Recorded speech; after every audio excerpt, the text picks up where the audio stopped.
I am the soil.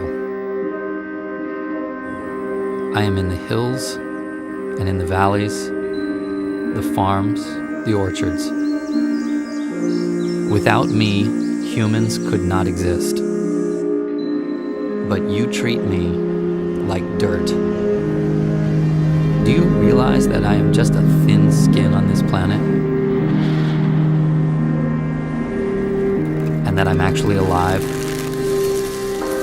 Full of organisms that grow your food?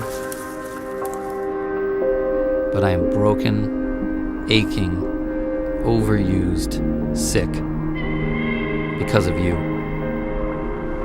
You have withered me away to less than half of what I used to be just over 100 years ago. Are you paying attention? I am turning to dust. So maybe you could treat me with a little more respect.